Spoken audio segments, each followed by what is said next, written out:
to another episode of Bryno's Brews, the show where I drink and evaluate the wonderful nectar of the gods that is beer. This week on the show, we have from the Coronado Brewing Company in Coronado, California. This is their Islander IPA, obviously an India Pale Ale.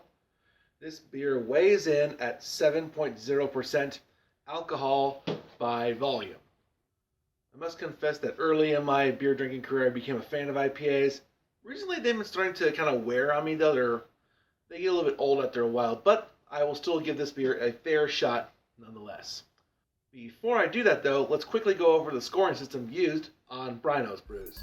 Scoring for Bryno's Brews is based loosely on the scoring system used by the Beer Judge Certification Program. In our system, a beer can earn a maximum of 10 points.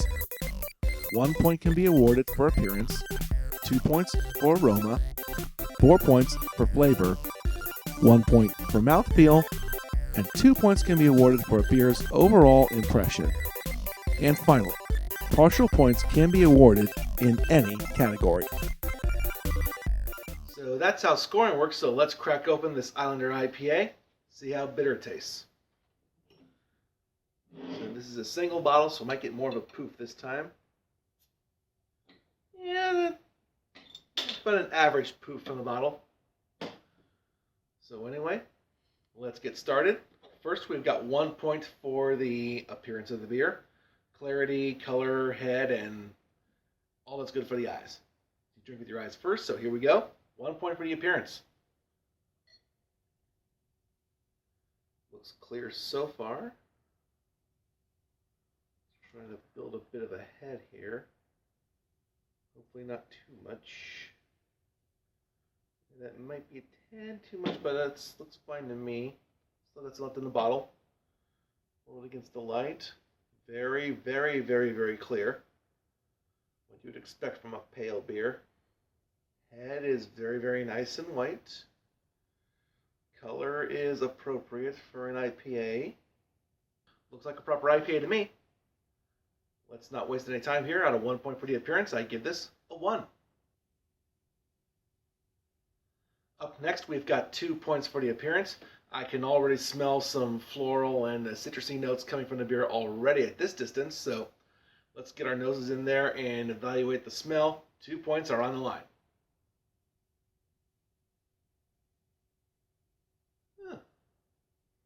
It's not... I smelled a little bit of citrus, but I didn't get a whole lot from that smell. Try it again. The hoppiness and the citrusiness I'm smelling is on the mild side compared to what you would expect from an IPA. That's making you think that maybe this isn't as hoppy as your traditional IPAs. And I think that's kind of a good thing, just because IPAs have been getting so hoppy nowadays, it's almost undrinkable.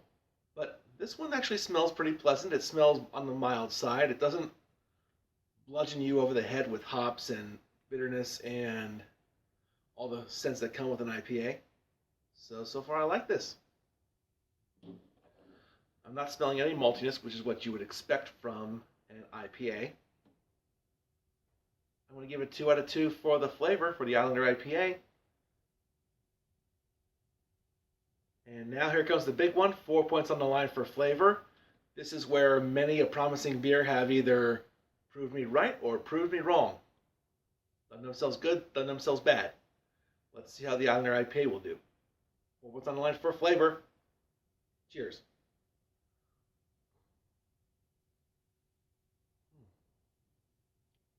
What am I tasting? I'm not tasting traditional hops that you would expect from a beer. Maybe they're using a different variety of hops in here, but I'm not getting the normal kind of hop flavor that I would expect from a pale ale or an IPA. That is strange. I wonder if they're using a different kind of hop here. Let's see if I can... Centennial, Chinook, and Columbus hops.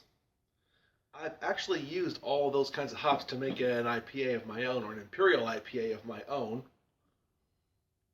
Although I'm guessing they're using this much in much less quantities than I did. This is back when I really loved hops. Given the amount of bitterness that this beer has or doesn't have, I'm not sure I'd really classify this as an IPA. Maybe it's on the lowest scale of an IPA for bitterness. I'm not getting a lot of it though. And for this kind of beer, I'm kind of wishing I did, because I don't have that kind of maltiness in the background to sort of maybe not reinforce it, but to support it. The fact that this tastes kind of cleaner, it's starting to grow on me. It's starting to build on me. I mean, I'm glad that it's not bitter up the wazoo, but I also want a little more something to sort of support that. Something that I can match it up with, something that goes well with it, like maybe a little bit more maltiness out of it. Although that wouldn't really make it an IPA pale ale, but still, I want something to complement that subtle malty flavor. The more I drink this beer, the more I like it. I'm not in love with it, but I like it. Out of 4 points, I'm going to give this beer a 3 for flavor. It's good, but I wish it had a little something more to support itself. Almost there. Now 1 point for the mouthfeel. That is the carbonation and the body of this beer. Time to evaluate that separately with a sip. Here we go.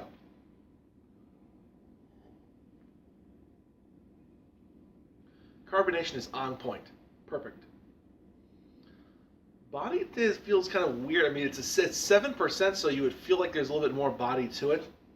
But then again, because it's a pale ale, doesn't have a whole lot of malt left over from the fermentation, maybe you wouldn't get a whole lot of that. I expect maybe a little bit more of an alcohol presence to it, and it's not. And in my opinion, that's a good thing. Carbonation is appropriate. The body feels nice. Nothing wrong, nothing bad to say about it. So, 1 out of 1 for the mouthfeel. Now, 2 points for the overall impression. I'm not sure where to start with this one. I mean, the only place where this beer is sort of lagging behind is its most important feature, which is its flavor. Again, the light hoppiness I think is good for an IPA. I mean, I don't like overly hoppy IPAs. I mean, there's a time and place for them, and this one would just be a good generic IPA just for any time during the year. You want something light and refreshing with a little bit of hoppiness to it. Again, having said that, I wish there was something more, like maybe a little bit more maltiness to support those light hops. But it's still pretty good. It looks great, it smells great, flavor is decent, and it feels good. Again, I'm not in love with this beer, but I like it. So going once again with that in mind, out of 2 points for the overall impression, I think I'm going to give it 1 3/4. Well, I've done the math, and out of a possible 10 points, the Islander IPA from the Coronado Brewing Company in Coronado, California gets 8.75 points out of a possible 10. I think that's a very fair score. I think overall, I think maybe it's slightly overrated. I mean, I don't say I would dock more points because it's too light for an IPA. Its light hoppiness is good. Its light maltiness is not so good. I think that would give it the oomph that it needs to get it over a 9. But still, it's a pretty good score. Pretty good beer.